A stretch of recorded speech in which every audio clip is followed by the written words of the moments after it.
Your show will go live in 5 seconds. 4, 3, 2, 1.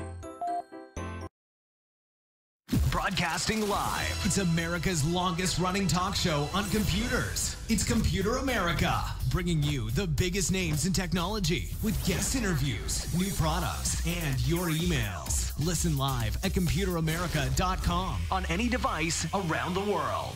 Email the show at live@computeramerica.com or find us on social media. Be sure to check out our website for contests, giveaways, show notes, live video stream, podcasts, and more. You're listening to Computer America.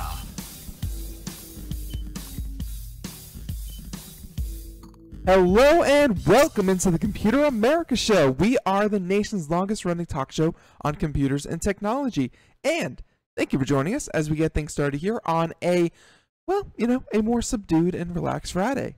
At least for now, until we bring on our guest, who is, of course, Nathan Evans from Popzara and Popzara Magazine. You can check them out, popzara.com. And yeah, we have a lot of different stories, news, pop culture, current events, things like that we're going to get into. Always love hearing Nathan take on these topics, and he brings up some that, let's face it, over the past week, we haven't had a lot of time for computer and technology news. We've had a lot of guests that have gone the full hour, blah, blah, blah. And this will be a good catch-up day. So everyone, sit back and relax as we get things started here. But a few things I should mention, including computeramerica.com. That is where you will find the show notes, any links. It will have links to any articles, videos, stories, websites, of course, a link to our guest website. Everything and anything we talk about on today's show will, of course, be in the show notes. Also, we're at Computer America. Be sure to check out the social media contest, which, by the way, we have a winner. We have already contacted them, and they have already said, thank you, thank you, thank you. We will be announcing their name live here on the air, probably midway through the show. And yeah, one lucky listener is going to win a prize from Logitech. And the last thing is, of course, the live video feed, where you can watch Computer America and not just listen. So check all that out and more over at computeramerica.com. And why don't we get started here on this wonderful Friday as we bring on to the show, once again, longtime Computer America correspondent, Nathan Evans from Popzara. And Nathan, thank you so much. Ben, welcome back. Can you hear me? Am I coming in loud and clear? You sound great. Now? You sound great. Now we had some technical issues. No, thank you, Ben. Welcome to be back. Thank you, everybody, for not tarring and feathering me. Love it. Yeah, no, happy to have you back. And yeah, we have a number of different things to talk about. But before we do, why don't we kind of talk about your credentials for any newcomers out there? Recently we've had a lot of new people listen to the show, which is great. But Popzara, what is it that you kind of focus on? What do we not focus on? No, basically a little pop culture bizarra. That is Popzara. See what I did? Mm-hmm. I'm like Nate the Rapper, kind of like Chance, but I don't take any chances. No, a little bit of this, a lot of games, a lot of movies, a lot of tech, some opinion. Try to keep the politics and the snark to a minimum. See, I think that rhymed too. And been on the Computer America show for 3 years. You haven't driven me out yet, so must be doing something not quite wrong. And remember, that is not a challenge. That is a mark of honor. So glad to have you here. And yeah, so I often check out Popzara whenever there's a new movie, a new game. I love hearing what you and your team and staff there have to say about it. So why don't we get into some of the topics that we have for today? Because we have a few. I did want to interject. I forgot to tell you something. It's a small PSA. Sure. I should have said this because we talked about this on the show. The public beta for the Mac OS High Sierra is now available. I did not know this until this morning because I've been behind the curve. I know we've talked with Craig and yourself and others in the past. We love betas. We love Windows 10 betas. We love Mac OS betas. We love them. So if you are a Mac person, I know a lot of your listeners are, surprising number of listeners, including your founder. And if you want a chance screwing up your computer with unfinished software, like me, which I'm doing right now while we're talking, then you can go to just check out High Sierra Beta for Mac OS. and see what's happening. I don't know. Yeah, But I back up mean, your machine. Back up your machine. Oh, for sure. Yeah. And I'm, kind of poking around, looking through the features, and obviously there's a, there's a lot of optimization, things like that, and it looks like they have some things for, VR and improved GPU performance. They have little things like that, but then they also have, and of course this is not everything, but they also have a lot of updates to Safari, which only makes sense because Nathan, I'm sure if you've been focusing on what Google's been doing with Chrome, Oh yes. the browser wars are hot and heavy again with Yes. ad blocking, autoplay, video blocking, that kind of thing. I mean, browsers are trying to compete by trying to make the most out of the box user-friendly experience possible. So it looks like Safari's trying to play catch up. Well, the thing about Safari, the thing about it, I like Safari the same way I like Edge on Windows, that they're fine, they're alternative browsers, but generally speaking, and this is probably going to make somebody mad, the two browsers that I go to the most, of course, are Firefox and Chrome. I use both, and I use both for different reasons. And but I understand the popularity of Chrome. I have ideological differences with Chrome, and not just because of Google. Google, although they've done their best to sort of bifurcate the internet. There's Chrome and there's not Chrome, Right. because they have this enormous leverage. In fact, they have an entire operating system called Chrome OS. So what happens is they have proprietary software that can only be displayed on the Chrome browser. Nothing new. Microsoft does it. Microsoft continues to do that. That's why, I don't know if you know this, Ben, but on your Windows machine, even though you have Edge, you still have Internet Explorer. It's hidden in there. They don't want you using it, but it's there. Yeah. And the reason they have that is because of the browser wars, where a long, long time ago, in a galaxy not so far away, Microsoft got into some big trouble by doing shady business practices with Internet Explorer. Look it up, people. I'm not your Huckleberry. I think a lot of our listeners in the U.S. really didn't kind of catch it because it happened in the U.K. and they got slapped with fines and blah blah blah. Same thing with Google. Same thing with Google right now. Yeah, exactly. For a very similar thing, although it might look different on the surface. But the fact of the matter is, if you go to businesses like U-Haul or UPS, if you still go to these places, you'll notice the computer there is still probably running Windows XP, because what they're doing is they have software APIs that are written directly for Internet Explorer. We've talked about on the show how the government, God bless them, still uses old Internet Explorer APIs on Windows, and it costs millions of dollars to keep those old crappy machines running. Google, for example, they unveiled a new Google Earth, right? Mm-hmm. You cannot view it on anything other than Chrome. Apple for years would do their Apple shows when they were still interesting, unlike these facades they have now. You would need to watch the show on an Apple device, including Safari. They've opened that up in recent times with a partnership with Microsoft, so you can watch it on Edge. But the only browser that doesn't have that leverage is Firefox. Like, there's literally nothing that requires Firefox anymore.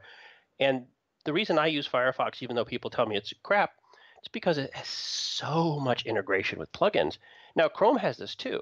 Right. But the fact of the matter is, it's not healthy to give everything to one browser, because the restrictions come in and then for example, Firefox has ad blockers. Right. Safari has ad blockers on iOS, and Google, of course, has fought this for years, and now they're talking about getting into, you can't see it, but ad blockers. I'm doing the scare quotes. Google makes all their money on ads. That's kind of what kind of why I mentioned it with Safari in this in the most recent beta, is that Safari is coming out with iterations of ad blockers as well. Like every browser, and just like you said, they're gonna block only certain versions of ads. They're not gonna block all ads. Yeah. They're gonna block the ads that they don't want you to see. That don't pay. It's not going to be holistic. It's going to be arbitrary. By the way, just a little update on Nathan's upgrade to Mac OS Sierra Beta. Apparently, and I knew this before, but apparently they're going to an entirely different file system. So thank goodness. That's going to be interesting. I know iOS is going to do that. So that's my my update as we're talking. Okay. But no, when it comes to ad blocking, it's not going to be genuine ad blocking like the way it is right now. Which, by the way, is not exactly like the way it is now either. It's totally different. If you go into AdBlocker Plus, you have to go into the software, because that's how they get paid. Mm-hmm. They get paid by allowing ads. They have a whitelist. That's right. So Yeah, this is how the internet supposedly makes money. They're not going to shut off the cow that gives milk. So, Right. It's. uh, I mean, really, it's a big thing. We could talk about ad blockers for a while, but yeah, we're going to gloss over I'll that. just say this. In the browser war, it comes down to this. Try things out. Yeah. You're in college, you're young, you're hip, experiment a little. You may like it. You don't You ever like it know, until you try it. So, maybe your friend hands you a BlackBerry and it still has yeah, Opera on it, and you're like, well, I've never yeah. done this, and it's like your parents aren't around. Come on, try Opera. You experiment. Once you go BlackBerry, you don't go back. So, well, Wow. actually, Okay, now we are. actually, no, that's not true. No one goes BlackBerry anymore. That's So, very true. So, but the fact is, yeah, it's going to be fun to watch. I'll let the audience know how things go. But if you hear me screaming and throwing something out the window, it didn't go well. So, right. Well, and so, but we do have other things to talk about. That's of course very, very important for Mac users. But we have a number of different things, and I think we'll start with the one that I think I'm going to get the most passionate about, and that is StarCraft. Now, just a little bit of background. yeah. Personally, I started playing StarCraft back in '96. I was like six years old. You started playing StarCraft 2 years before it came out. Whoa. No, I'm sorry, meant Warcraft. Warcraft. I played Warcraft in '96. Zug, zug. StarCraft, yes, Zug. exactly. StarCraft in '98, when you're right. Brood War came out shortly after, and that's when it came out with Battle.net. It was all the rage. Loved playing the custom games in there. And it it was a huge phenomena. It really started esports as we know it. I mean, it took off in South Korea. They were televising video game competitive matches 20 years before it would hit the United States. I just want to say, to paraphrase Star Wars, many Koreans died to bring us esports. Pretty much. I will say this though, for those of you, by the way, when I corrected Ben right there, that's what I do at my day job. That's why I don't have a lot of friends. But I will say, no, it's certainly a fair point. And StarCraft, and I really wanted to kind of drive home the importance of this game because it really helped spawn not just the genre, not just the real-time strategy, and it didn't just set the standard. It started esports. It also perfected a genre in a way that its predecessor Warcraft 2 did. And by the way, just so we're clear, Warcraft 1, fun game. If you had a DOS computer, 386, and you're done with Doom, fun game, a lot of clicking, command and conquer, sure. So Warcraft 2 was almost a religious experience. The improvements were so dramatic. It was so dramatic. And then StarCraft did even further. Now, I always have a special place in my heart for Warcraft. I really, really wish that Blizzard would go back to the real-time strategy Warcraft. I don't think it's going to happen. But StarCraft 2 came out, 2010? They turned it into 3 different games. It's not quite the same. It's still fun, still good. They're still supporting it. But damn, you got to admit, though, something, Ben. Blizzard knows how to keep their games updated. Yeah. But I don't think that's what we're talking about, though. We're talking about some shady practices that Blizzard did that I think merit a discussion. Right. We're talking about StarCraft Remastered, and there was a lot of hype. They debuted it, I believe, last BlizzCon or at E3, I forgot which one, and they showed gameplay and all that good stuff. Like, StarCraft is 20 years old, and it's really kind of launched Blizzard to be as dominant as they are. So they decided to go back and remaster the game, but it's not just a new skin. It's not just lipstick on a pig.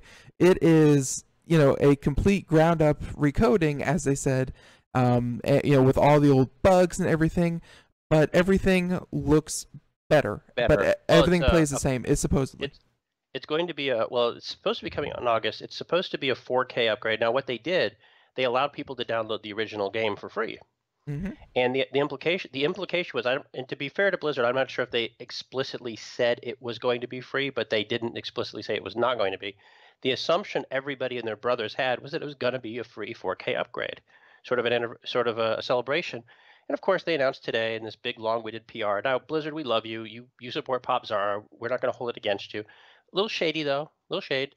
And the idea that the game 4K upgrade will cost $14.95. I think it's a mistake. I think offering even a 4K visual upgrade of a 20-year-old game.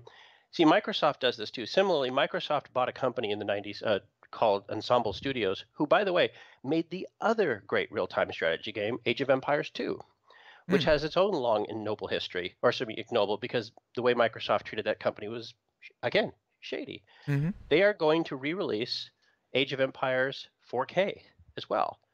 And I think it's maybe a sad state of affairs when 20-year-old real-time strategy games are still better than the modern ones that come out.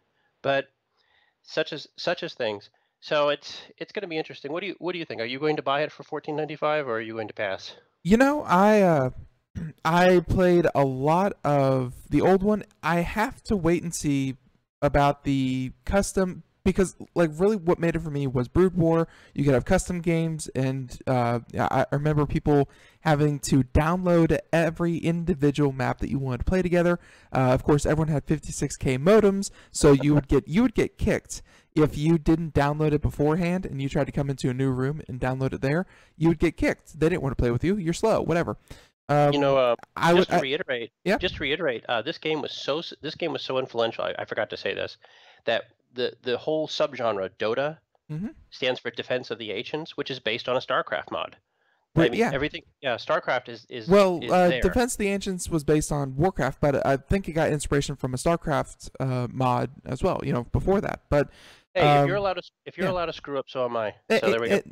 No problem, but no, what is really going to drive me to this, what is going to make me spend $15 on a game that is 20 years old, is the multiplayer community and their support for, people messing with the game like they could back in the day. They had, level editors. You could play, I remember playing things like Pokemon. I remember playing Tower Defense. I remember playing, stupid games, but they made the game all that much more fun because, hey, you could tweak it, you could mod it. I have to see the community. You have a new computer. We talked about this last time. You and my fellow tech editor share a lot of the guts of their same computers with those i7s. Those are very powerful. Which, by the way, 4K output was restricted to certain processors, but not so with yours. You're free to go 4K. The i9s, but yeah. Yeah. So, but my question is, do you have a 4K monitor? I do not. Not yet. 4K 4K TVs, coming out the wazoo, but 4K monitor, not yet. And I'm also looking towards a 160 megahertz or whatever refresh rate. Those things. 144, I believe that's it. That one. But yeah, so far not yet. I bet you StarCraft's going to look pretty good on 4K though. I think it has to. It's not just, and we've seen this before with console games where people will create updated versions. I mean, we talked a little bit about this about E3, where a lot of graphical 4K updates. But again, it comes down to the fact is at the end of the day, you're just playing a skinned version of something. It's not an improvement, and that's perfectly fine. But again, we'll see how it goes. I think Blizzard will probably send us the game. We'll probably review it, and it'll be based on its merits. And $15 for a 4K master of a really good game is not the end of the world. Right. So we'll see how it goes. It's if nothing else, this is going to kind of serve as a reminder of where we've come from. And, let's face it, video gamers, there's a lot of them that are, 12, 13, 14, 15 years old that's never zygotes. Exactly, that never played this in any iteration. So if nothing else, this serves as a as a benchmark, fence post. This is the origins, and hey, we can play it again. So all right, I do want to make a quick comment though. Sure, because I'm a lot older than I'm almost 80 years old. Wow, nice. I know. I eat my vegetables. But the fact of the matter is that, back in the 80s, people would have this discussion when Turner would colorize old black and white things. And I guess it's come around again. There are some purists who like things the way they are, like who like grainy, who like pixels, who like things stuck the way they were. And I will never argue that, right? Mm-hmm. But there's also those people that like remasters. Like, for example, Terminator 2 is coming back in theaters, all remastered. I'm considering seeing that. I love that movie. Whatever I see is not going to change. Then you have people like George Lucas who go back and actually tinker and change things. So I'm not sure where these remastered games will fall on that spectrum just yet. I know for a fact. I will give you one little example, and we'll move on. A couple years ago, there was an HD remaster, when HD remasters were the thing, of a game called Super Street Fighter 2, and it was created by I forget the name of the company. Capcom had enlisted this Japanese sounding, but certainly not Japanese company to redraw all the graphics. And if you're listening, you know who it is. Google it. But the artwork was terrible, and it wasn't finished on time, and they had to have extra people come in. Then they tweaked the gameplay. It was a disaster, and this game should have been forgotten. It was a botched revival of a great game that should have never been touched. However, we talk about the Nintendo Switch. Right. This game reappeared on the Nintendo Switch at $40. That was twice the price of what it cost 10 years ago, and it was new. With HD this, HD this. Oh. Horrible reviews, all sorts of things. So maybe some things are best. But notably, they allowed an option to turn off the new graphics. So maybe that's what's going to have to happen, is that you're going to have an option for old and new. Right, and of course, Blizzard they are still a company, and if you go over to the Blizzard store, you can buy the original games. You can still play them. They are in the they work with the Blizzard app on your computer. Like if you want to go back to the original Brood War and StarCraft 1, you can still buy them from the store. For $10 or whatever it is, and you can go back. But the remastered is something new, and their attempts at kind of refurbishing it. But before we move on, actually, you just reminded me of something that I wanted your opinion on. And This is Nintendo. Now, Nintendo Switch, they had a lot of news. But they also had news with... No, I'm sorry, not Nintendo. I believe it was the... No, it is Nintendo. The Super Nintendo Entertainment System Classic, I think it was, coming back out, but not about the whole thing, because that's a whole nother can of worms. But one of the games that is coming out, it comes with like 80 games or something like that. No, it's $80. Comes with like 24 games or something like that. One of the games. Now, I don't know how big of a fan you were of the original Star Fox, but they're coming out with Star Fox 2 exclusively, as in it's never been released, and it's been like 25 years or something like that. What do you think about StarCraft 2? Or StarCraft 2. Wow, Star Fox 2 coming out. Okay, I won't say that I'm a Star Fox fan, but I will say that I rented the original game 14 times, and I could have bought it. I am the world's biggest StarCraft fan. StarCraft 64 and the Nintendo 64 is almost a perfect game. Star Fox 64, yeah, it's almost a perfect game. It's never been bettered since then. Nintendo's had it's one of the few franchises Nintendo has never successfully navigated outside of that generation. There's been attempts by Namco, by Sega, by all these companies to sort of rebuild it, repackage it, change the thing. They've even had Rare create a Zelda-style role-playing game with dinosaurs. It should have been awesome. The fact of the matter is, it's just never worked. And on the Wii U, about 2 years ago, they had a Star Fox game that was okay, but it was, even by Miyamoto standards, it wasn't great. Star Fox is a magnificent piece of technology. It's one of those things, the original game, made by a British company, by the way, that stood the test of time, because even though it was like Toy Story the movie, even though it was about polygons, it was about 3D graphics, you remember the game, you remember the character, you remember the music, you remember the gameplay. And then all of that was perfected in Star Fox 64, which is a game we will not play on this Super Nintendo system. But there was a sequel being made where you can ride vehicles, and it was never finished. And it sounds like they're going back and they're going to finish it. Now, I want to be clear here. No one's played it except for tech demos. I've seen it, by the way. I've actually seen the game myself. Yeah. That it was bettered in Star Fox 64. So it reminds me of when Nintendo brought out Super Mario Brothers 2 in Japan. And what happened was Nintendo of America deemed the game too similar to Super Mario, which it was. It was never released in America. So what happened is they took out another Miyamoto game called Doki Doki Panic, which was an Arabian Nights themed game. They reskinned it with Mario characters. That's why Toad was actually an Arabic character. Yeah. They reskinned it and they released it as Super Mario Brothers 2. So eventually, Nintendo brought out a game for the Super Nintendo. Speaking of Super Nintendo, see, it all comes around. Called Super Mario. What was it called? Super Mario Collection or whatever. It was a packing game, and they included the game on that pack, and it was called Super Mario: The Lost Levels. So yeah, this is not new for Nintendo. They are known for re-releasing old classics, a little known. It's a way to pad the numbers. Getting the licenses for a lot of those Super Nintendo games is going to be expensive, and for all that for $80. Now, another thing, you call it Super Nintendo Classic. I call it my retirement fund. I've heard quite a few people who want to go out and buy as many as they can and eBay them and make buku money. Well, the thing is, two things here. To be clear, the original Nintendo Classic sold out big time. In fact, it sold better than most game consoles, and it was resold better than most game consoles. It was a huge hit for Nintendo. Enormous. Look, I don't care what anybody says. Nintendo had a fantastic 2016.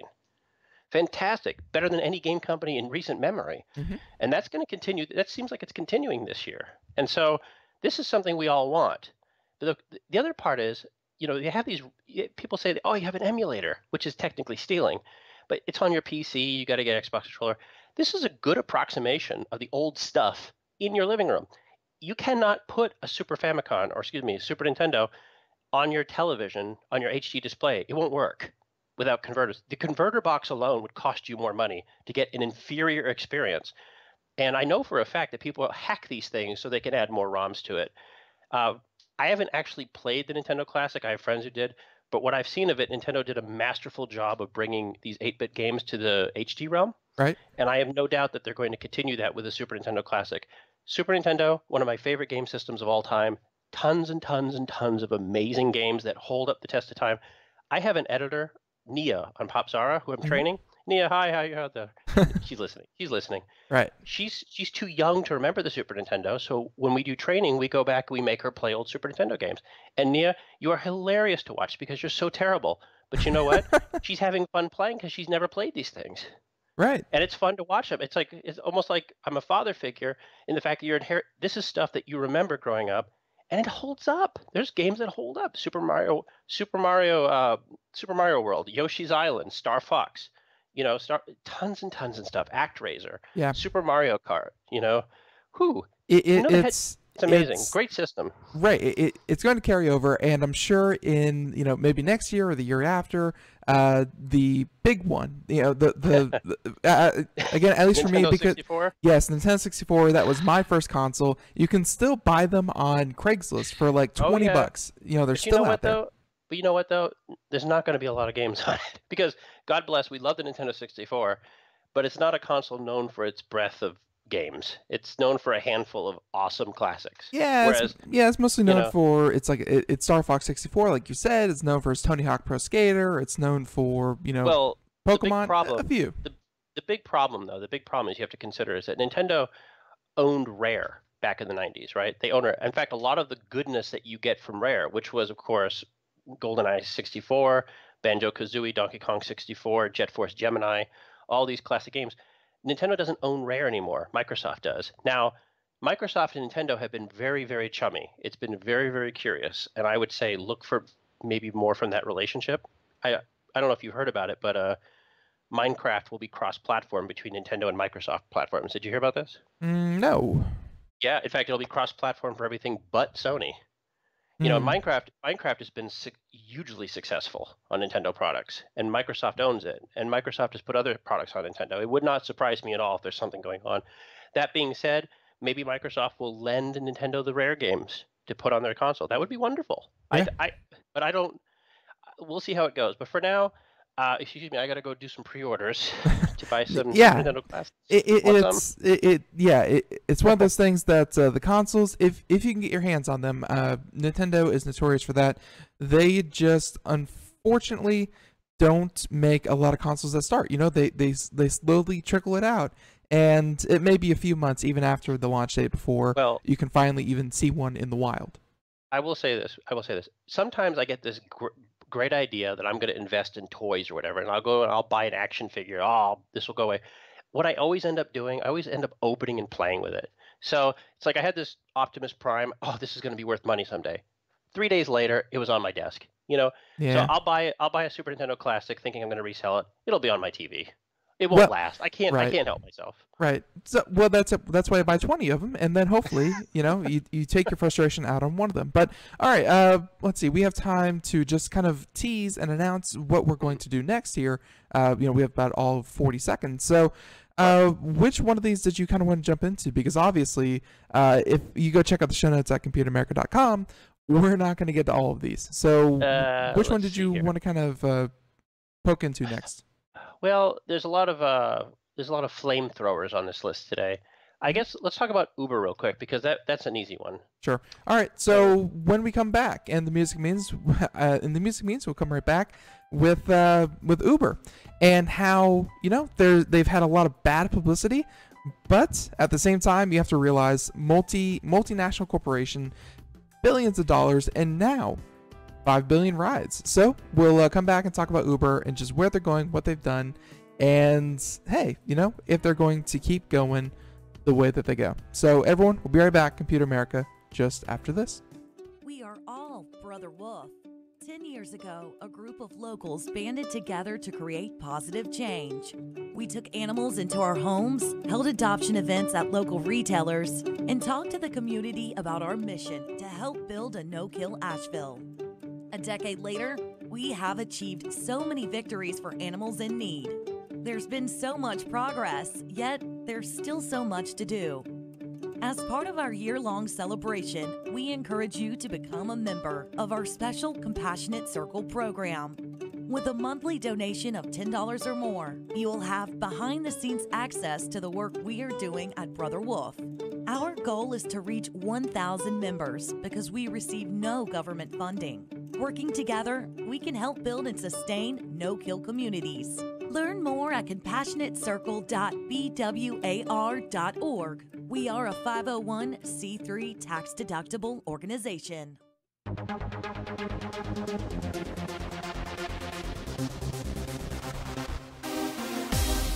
Welcome back to the Computer America Show. It is 31 minutes past the hour, and before we get back to the news, as if we didn't have enough things going on, well, guess what? We have a winner. And we have a winner to announce, and my goodness, the entries are still coming in.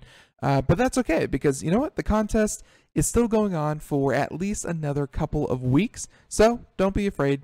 Go get your contest entry in, and we will, of course, pick from that same pool here in the next couple of days. But this week's winner, and Nathan, if you want to help, actually, did I get one? No, the best thing I got is a rim shot. Yeah, and that doesn't help as a drum roll. No, so you need a drum roll? I need a drum roll. Okay, so, let's do this. This week's winner for Computer America and the Logitech giveaway is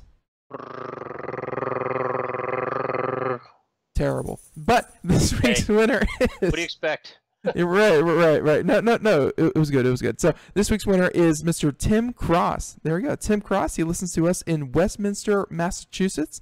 And Tim, he actually won and this is a first. There are multiple ways of entering the contest. You can, follow us on Facebook, on Twitch, on YouTube, Twitter, things like that. But yeah, he actually won by referring a friend to the contest. So, just like that, nice. For referring his friend, he was able to win, and he will be receiving the M720 Logitech mouse. Very, very cool, and very, very simple. Congratulations. Yeah. It's a good mouse. It's a good mouse. Definitely. Lets you control 3 computers. Triathlon. Yep. So, Tim, we've already contacted you. We've already said hi, and the prize should be out on its way here in the next couple of days. So, if you want to be the next Tim, if you want to be the next Tim Cross, then computeramerica.com. But all of that out of the way now. The contest is something we do every week, and you should definitely go have fun with it. But getting back to, of course, Popzara, Nathan Evans, Popzara Magazine. We kind of had to, do the quick break, but now on the other side of it, Uber, and it just completed its 5 billionth trip. And when you think about how many trips that really is, that means, of course, the population is moving like crazy, but 7.4 billion people on Earth. If each person had one trip, obviously, they're 2/3 of the way to a ride for every person using Uber.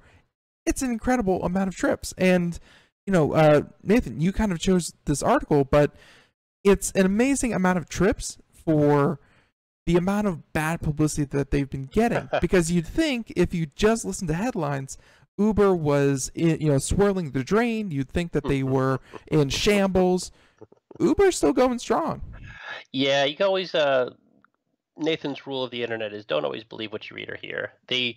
We talked about this before. As someone who makes stories, runs a website, and writes things, don't believe everything you write and read.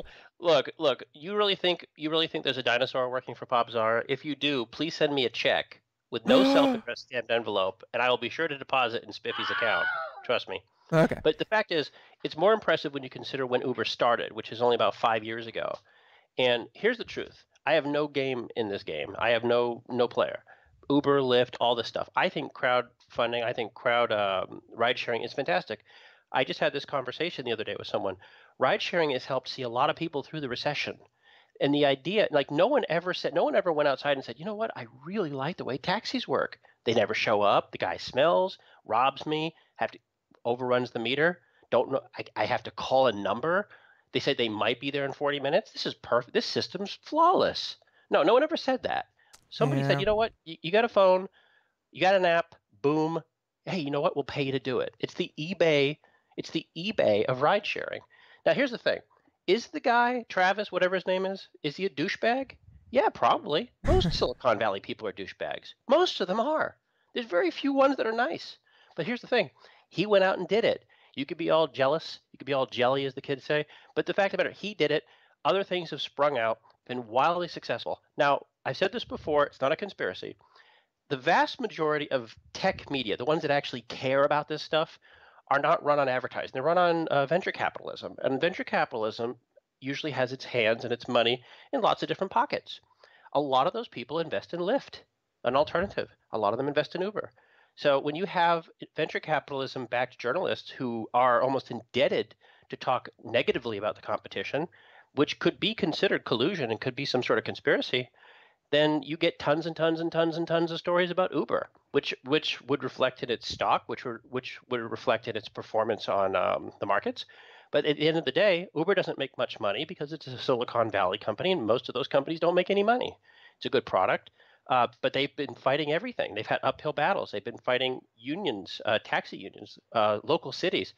And what's really funny, if you look at the cities where it's available, most of all, and this is not political, you get a lot of cities that would technically be considered progressive cities, not democratic enclaves, like parts of Texas or San Francisco. The ones that actually rely most on Uber are usually the ones that are the most hostile because everyone's got their own app. Now, yeah. I don't know if you've ever been to Chicago. Chicago is the home of another internet online sensation, which is food ordering. Again, no one ever said calling the pizza place was the greatest experience. Places like Grubhub, Campus Court, they all pretty much started in Chicago. If you go to Chicago, there are hundreds of competitors, and they're all bad-mouthing each other. The truth is, the dream isn't to become the next Grubhub. The dream is to be bought by Grubhub. And with Uber, there's all this ancillary stuff going on with there's allegations of theft, of intellectual theft, sexual allegations, all this stuff. Hey, this happens at most companies. Uber's a new company. But that doesn't make it right, though. I didn't say it makes it right. But I guarantee you it happens at Lyft. I guarantee you it happens at most of these companies.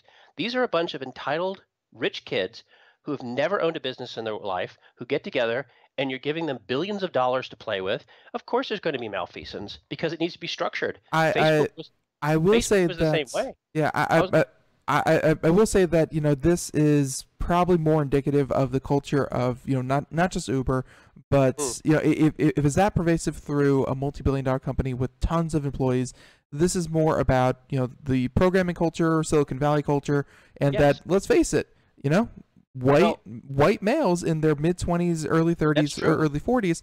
Hey, money to burn. Yeah, that's what it is. But I will say this, though. White males with lots of money are usually the ones that fund these companies. And what happens is, you don't have to like it either. But the fact is, these are the people that usually have the capital or usually have the connections. And when you look at what happens, like I said, I've mentioned Facebook. Facebook was an atrocious company. They made movies about it. They had lawsuits about it. Interestingly, one of the people at Facebook, Sheryl Sandberg, has been tipped to run Uber. She's usually the one who swoops in and gives it some sort of respectability. Now, whether that's fair or not is not up for me to decide. But the real point is people seem to like Uber. You know why? Because Uber is the biggest. Uber typically works. They typically get you from point A to point B.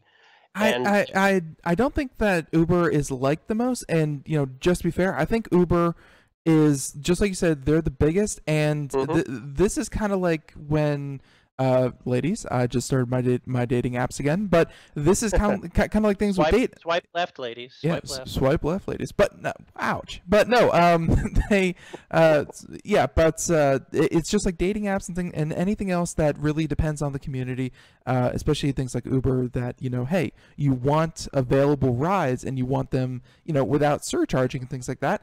You go where. You go who's the cheapest, and you go which one has the community. And with Uber being the biggest, well, they're going to continue being the biggest because they have the drivers, they have the audience, they have the community, and that's what you really look for in an app.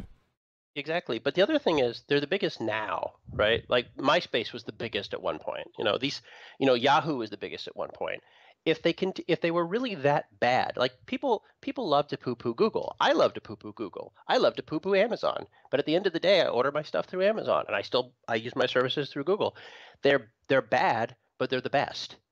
And the question is, do you have the moral fortitude to refuse Uber because they may surcharge somebody when a riot happens? At the end of the day, most people don't care.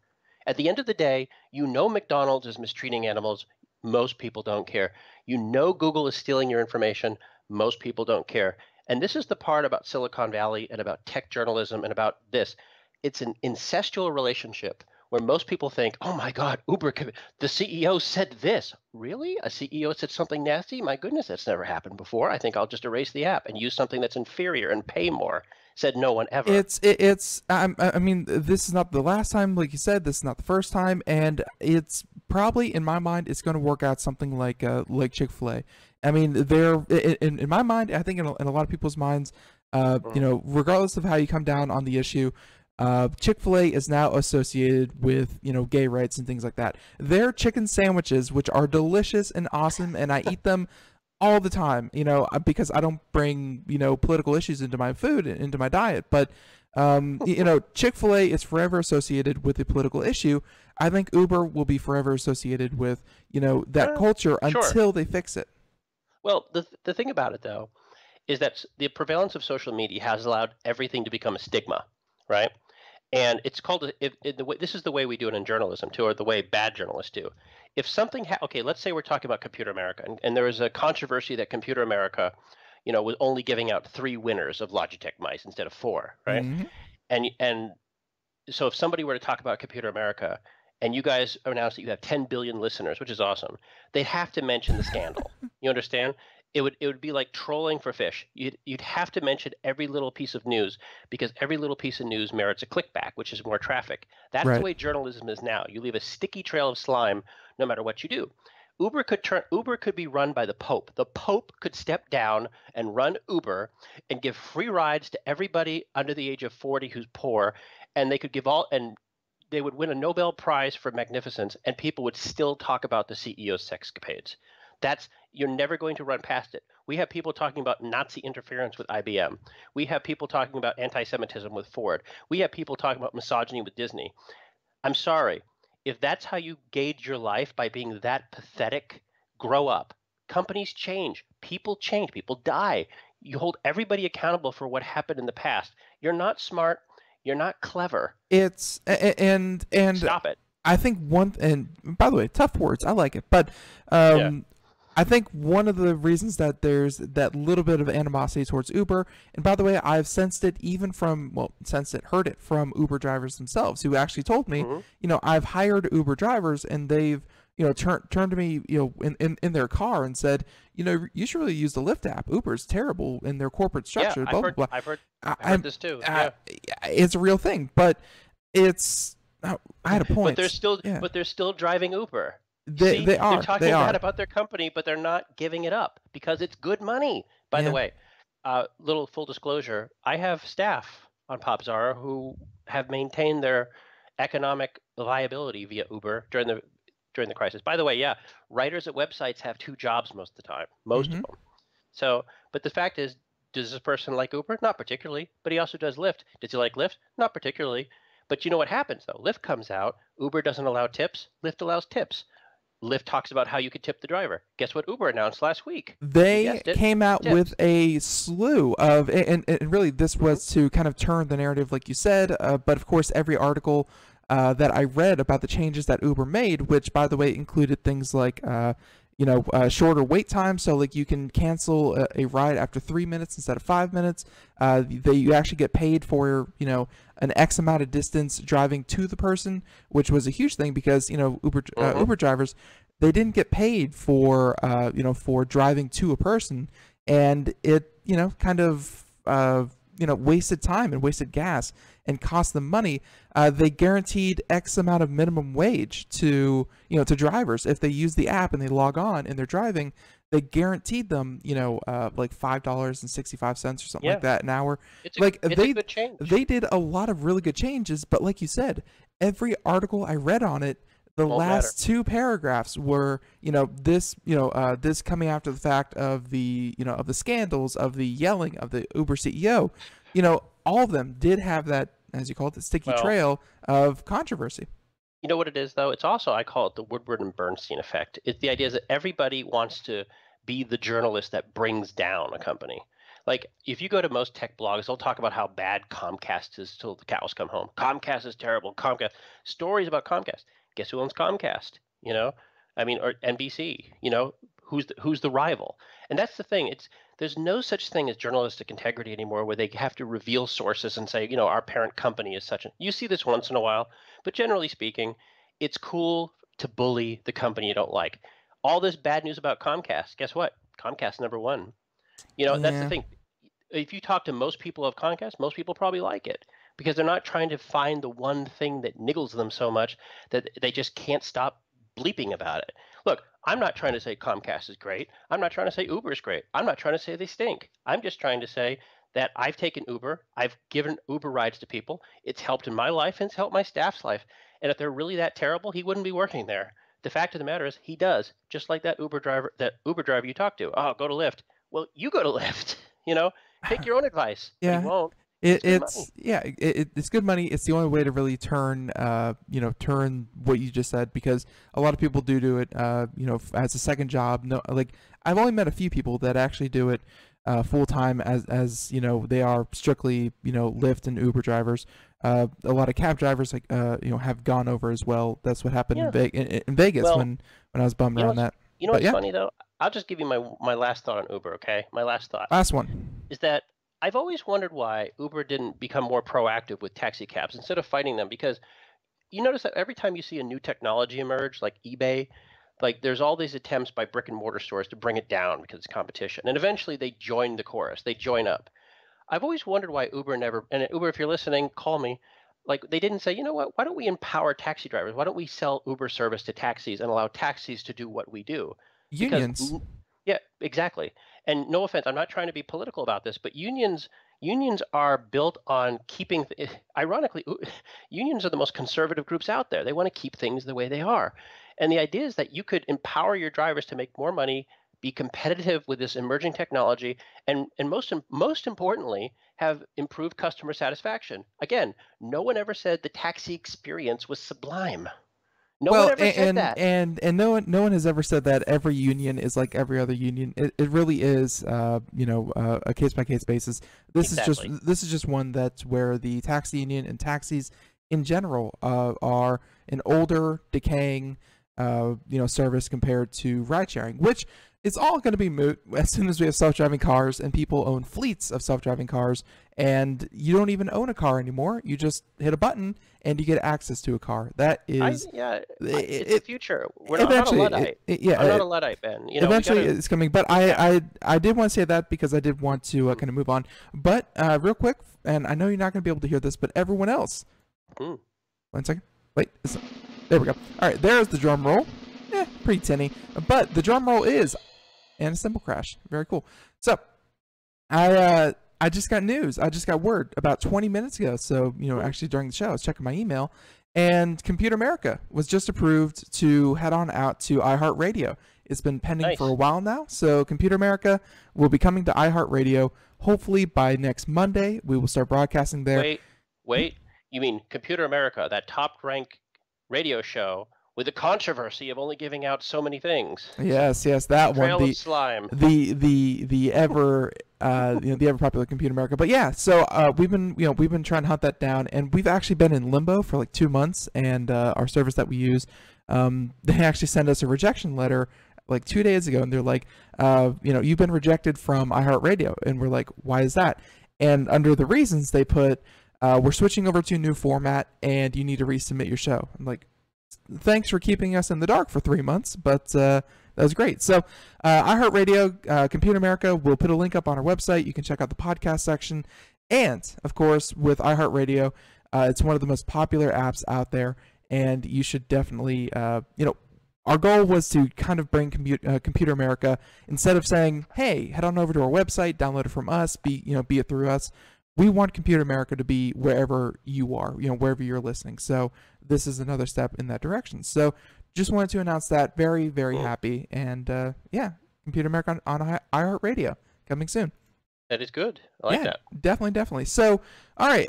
But like I said, we had a number of stories that, hey, everyone, if you want homework, well, Nathan has you covered. If you check out the show notes, we have a number of stories that we're not going to be able to talk about that you should know about. But we have a couple here, and why don't we do some of the shorter ones, like this Sure. Texas boy, car deaths, deaths from heat are completely preventable. You think it's only 15 minutes in the bank.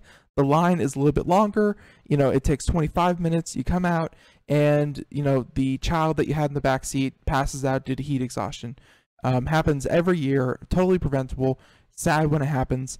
You have a story here about an 11-year-old, which I can't imagine this is anything more than a hammer on a string attached to the roof of the car that smashes windows. But what did he make? He made so this 11-year-old from Texas, right? His name was Bishop. What's his last name? He's from McKinney, Texas, right? Bishop Curry. Right. 11-year-old kid, saw reports about kids dying in cars, developed a GPS system that helps ignite a 11 years old, by the way, drew a schematic. Didn't just play with something. Drew a schematic. This kid's smart. And there of course, it is, yeah. He's being fluffed up a little in the media, but here's the real story, though. First of all, bravo to this kid. Give this kid a scholarship. This is a kid you want to be watching. Problem solver. This is what you should be. I don't know why this isn't on the front page of stories. You look at the newspaper, and those things. You look at the news and you see trashy, sleazy tabloids about everything from politics to cable television. It's disgusting. Here's a real inspirational story about a kid who took the initiative, was brilliant, did schematics, did science, and may save kids' lives. And bravo to him. So anyway, launched a GoFundMe thing. Thing made its budget. I think this kid is someone we're going to have to follow, but that's being proactive. Right. My question is this, though. You do see this scourge of idiot parents leaving their kids in hot cars. Now, I know we talked about you run in for a second, but here's the thing. If you already are forgetting that your dumbass is leaving your child in a car in hot weather, I don't know how you're going to remind yourself to put an app on. But if you need an app to remind you not to bake your child in a car, you probably shouldn't have a child. Yeah, and that's something that we're definitely not going to talk about. But but I do think it's overhyped. To be fair, it's definitely a tragedy when a child passes out and dies due to heat exhaustion. It's in cars. Again, the reason it's so sad is because it is preventable. It is simple. It is 37 people every year, according to the article. Is 37 too much? Obviously, but at the same time, I think it gets a lot of media coverage, and I know how the media is. Kind of being the media, you kind of go where the interest is. But at the same time, I just had to look it up. Same thing with shark attacks. Whenever a shark attack happens in in Florida or whatnot, it got a lot of coverage. But they always bring out the same statistic to kind of bring it in, back to reality, and that's 150 people every year are killed by coconuts. And so for 78 shark attacks every year, that's really not that much in the grand scheme of things. 37 kids dying every year to heat exhaustion. Terrible tragedy, should not happen. Well, but be clear, but though, it's not that much. That's not that much, but 37 preventable deaths by idiot parents leaving their child in a hot car. Right. This is the thing. This isn't something that's an accident. You don't accidentally leave your kids in a hot car. You do it neglectfully, or you do it on purpose. Because you hear parents, "Oh, I just turned my back for a second. I just did this for a second." Look, nobody's perfect, and certainly the vast majority of parents out there do not leave their child in hot cars. I just want to say kudos to this kid for doing something that wasn't just interesting, but it was fascinating the way this kid figured out a problem, designed something. This is the Right. type of story I just thought needs to be encouraged. That you need to encourage your child when they show scientific aptitude. Right. And I think that's fantastic. And again, nothing to take away from the kid. 11 years old. He has many years. I'm sure he's going to get. You can put this on any kind of school application, and he's going to be accepted right away.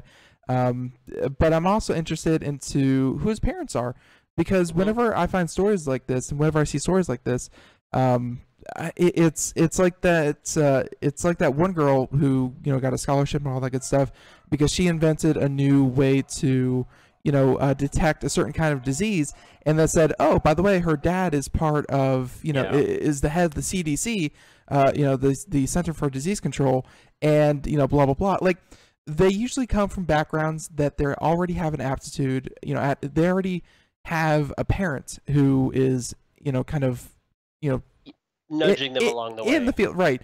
So nothing to take away from the kid, but I'm kind of interested to see if his parents, kind of encouraged, his situation. Well, that's exactly true, and I think it's obvious. It's also, we need to say that a lot of this could be propaganda, and I don't want to poo-poo on it, but you're right, exactly. A lot of times when you see these gifted children or high impact social stories, there's usually something behind it. It's usually not as random or as wonderful. So forgive me my self-imposed ignorance. I want to believe that children can somehow do schematics and do GPS coordinated attack. But the fact that, look at Palmer Luckey, the Facebook guy, the Oculus guy. The story was that he was just some 20-year-old. No, sorry, he's a cosplayer. Did you know that? But the story was, he's so gifted. He just did. No, the guy worked at a VR company already. The guy was pilfering parts. I mean, it's not as magical as it sounds. Yeah, $600 million later in a lawsuit between Facebook, and you got yourself a VR, a VR initiative. But right. But yeah. And I'm gonna have to stop you right there. We have like 2 or 3 more minutes. We're going to do one more story, and we're going to do it quick. I promise. So, sure. Sense8 or even iPhone. Let's do Sense8. Sense8, sure. When they announced this on on social media and the interwebs, mostly Reddit, let's face it, people were incensed. Get it? Sense8. They were incensed because Sense8 was canceled. So what is this 2-hour finale? Because I heard it was just kind of getting shut down. Okay, first of all, a little background. Sense8 was created by the Wachorskis. I don't know if I call them brothers or sisters anymore. Apologies. I just don't know the lingo. But there was also the director of Run Lola Run. Mm-hmm. The Wachorskis since Matrix have had nothing but abysmal failures at the box office, not to be understated. Huge, colossal failures like Jupiter Rising, Cloud Atlas, Speed Racer. They've directed with the guy. They did direct Cloud Atlas together. So Netflix got them for a show, and it seemed like a good idea.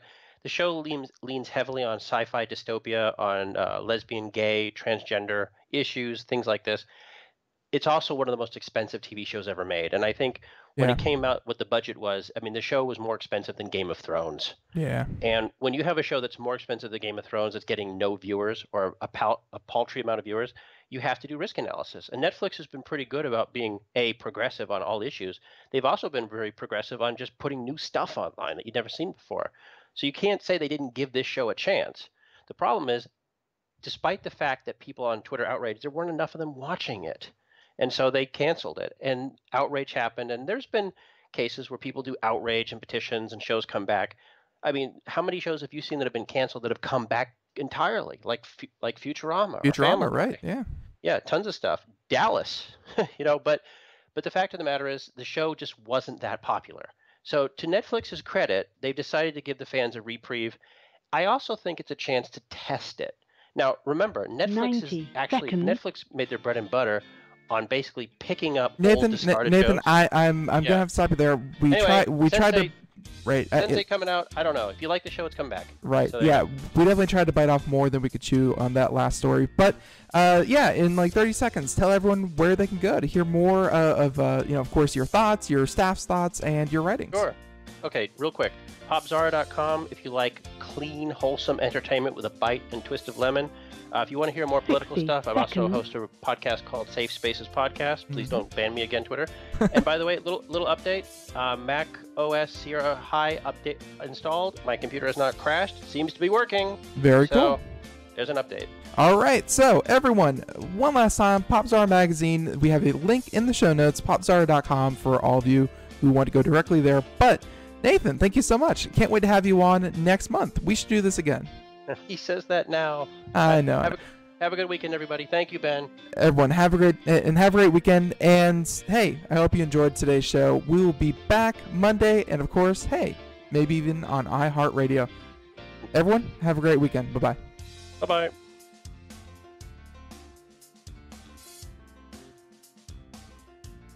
Ten seconds.